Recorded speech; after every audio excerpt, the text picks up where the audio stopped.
Cześć, dzisiaj nadaję do Was z Łodzi, z elektrowni Scheiblera i jesteśmy w kompleksie, który jest rewitalizowany przez firmę, przez właściwie całe przedsiębiorstwo Fuzja i Echo Investments. No i jest to ogromny kompleks, który wciąż podlega rewitalizacji i znaczna jego część już została zrewitalizowana. No i w sumie miałam przyjechać tylko na zdjęcia, niekoniecznie nagrywać film, ale takim bodźcem do nagrania tego filmu był fakt, że wczoraj rozpoczęto wyburzanie tzw. zielonej siódemki w Katowicach, czyli wieży Szybugiszowiec. No i cóż, jednoznacznie niestety, ale okazuje się, że po prostu miasto nie było zainteresowane przejęciem tego obiektu. No a naprawdę dało się z tego zrobić coś fajnego i zachować pewien symbol, więc żeby pokazać Wam, ale też chyba sobie, żeby poprawić nastrój, no zobaczmy, jak przebiega udana rewitalizacja, że po prostu da się. Renowacja zabytków oraz nadawanie obiektom zabytkowym nowych funkcji jest ambitnym i trudnym zadaniem.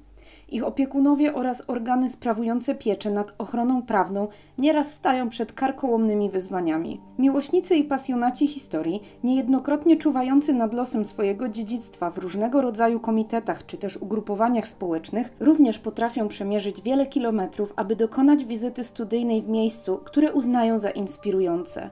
Tak właśnie było w przypadku naszej wyprawy do Łodzi, a konkretnie do elektrowni Towarzystwa Wyrobów Bawełnianych Karola Wilhelma Scheiblera.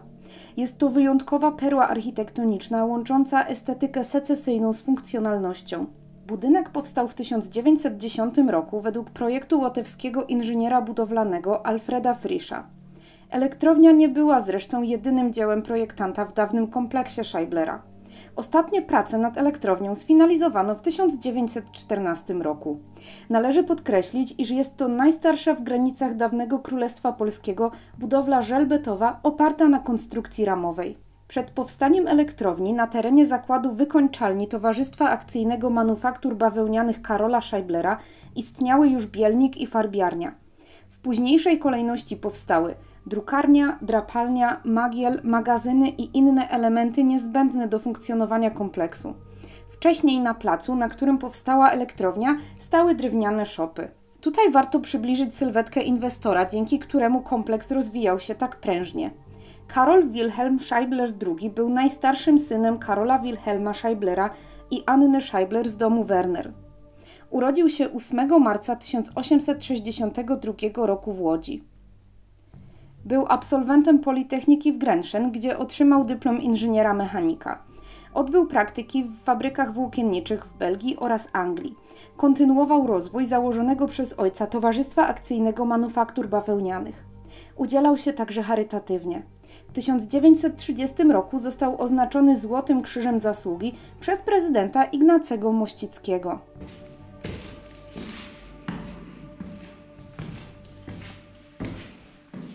Dobry, polowanie z kamerą. O kurde. Tam jaki widok się zobaczy przez to. Przez to? No. Dobra, to już prawie bych się tu cisło. Tam u góry woda, tam będzie. Aha, a to dobra. Fajnie schody wyglądają. Karol Scheibler, mając na uwadze troskę o rozwój przedsiębiorstwa, postanowił uniezależnić się od zewnętrznych dostawców energii. W tym czasie w jego zakładach wdrożono również silniki elektryczne. Budowa pionierskiej elektrowni została zrealizowana przez łódzką firmę Nestler i Fehrenbach.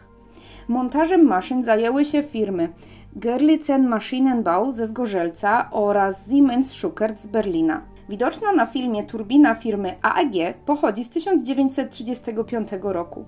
Jednocześnie montowano maszyny i zabudowywano ściany. W 1919 rozbudowano północny aneks elektrowni, a przy jego ścianie wybudowano zmiękczalnię wody i stację pomp. Po II wojnie światowej elektrownia nadal pełniła swoją funkcję, zasilając łódzkie zakłady przemysłu bawełnianego imienia obrońców pokoju Uniontex. W latach 50. i 60. dokonano jeszcze kilku przebudów. Ostateczne wyłączenie placówki z eksploatacji nastąpiło w 2003 roku. Przez 3 kolejne lata we wnętrzach starej elektrowni funkcjonowała ścianka wspinaczkowa. Właściwa rewitalizacja rozpoczęła się w 2019 roku za sprawą firmy Echo Investment. Na dzień dzisiejszy elektrownia nie jest jednak dopuszczona do komercyjnego ruchu turystycznego. Jej secesyjne, bogato zdobione wnętrza nieustannie rozbudzają wyobraźnię dziesiątek miłośników historii, fotografii, architektury i wielu innych dziedzin.